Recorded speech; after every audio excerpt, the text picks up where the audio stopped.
से तड़पता हुआ बाघ शिकार की तलाश में समुद्र में कूद गया। पास में खड़ा एक आदमी यह नजारा देखकर हंसने से खुद को रोक नहीं पाया। उसे आश्चर्य हुआ कि बाघ उसके चारों ओर चक्कर लगाने के बाद उसकी ओर तैरकर आने लगा। उस आदमी के चेहरे की मुस्कान तुरंत गायब हो गई। आदमी जल्दी से लाइफ बोट में कूद गया। बाघ ने बोट पर चढ़ने की कोशिश की, लेकिन बोट की चिकनी सतह की वजह से बाघ के पास कोई सहारा नहीं था। उसी समय आदमी को नाव पर एक कुल्हाड़ी मिली। यह निस्संदेह बाघ से निपटने का सबसे अच्छा अवसर था।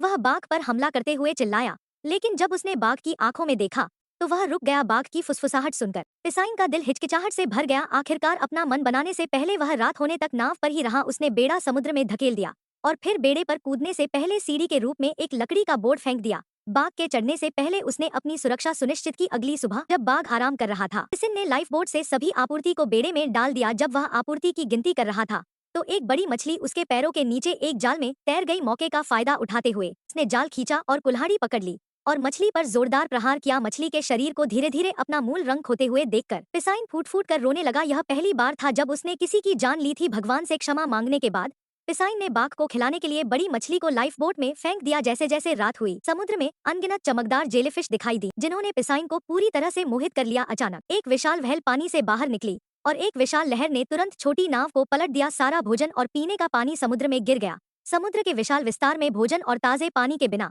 केवल मौत उसका इंतजार कर रही थी। भूखे बाघ ने एक बार फिर अपनी क्रूर अभिव्यक्ति दिखाई। अचानक उड़ने वाली मछली ने पिसाइन को जमीन पर गिरा दिया। बिना कुछ सोचे उसने जल्दी से मछली को बाघ की ओर फेंक दिया। अगले ही पल उड़ने वाली मछलियों का एक झुंड सीधे उनकी ओर आ गया। ये देखकर दोनों की खुशी का ठिकाना न रहा। आदमी और बाघ ने जल्दी से भोजन इकट्ठा करना शुरू कर दिया। इस समय बाघ ने एक बड़ी मछली पकड़ी। पिसाइन को पता था कि यह प्रभुत्व स्थापित करने का एक अच्छा अवसर है। उसने एक छड़ी उठाई और बाघ का सामना किया। उसने कहा, काटो काटो। पिसाइन की धमकी और गुस्से को देख बाघ पहली बार पीछे हट गया। हालांकि पिसाइन को बड़ी मछली लेते देखकर बाघ अभी भी असंतुष्ट महसूस कर रहा था, लेकिन जब उसने पिसाइन की आंखों को देखा जैसे कि वह उसे खाना चाहता हो, तो बाघ ने आखिरकार आज्ञाकारी ढंग से उसके बगल में उड़ने वाली मछली को खा लिया। उस रात बड़ी मछली तैयार करने के बाद पिसाइन ने दिल खोलकर खाना शुरू कर दिया। 20 साल में यह पहली बार था कि इस शाकाहारी ने मांस खाया था। उसे यह भी एहसास हुआ कि समुद्र में जीवित रहने के लिए उसे बाघ को पूरी तरह से वश में करना होगा। इसलिए एक नुकीली छड़ी के साथ वह लाइफ बोट के पास गया। जब उसने पिसाइन को करीब आते देखा तो बाघ इतना डर गया कि वह कांप उठा और धीरे से गुर्राया।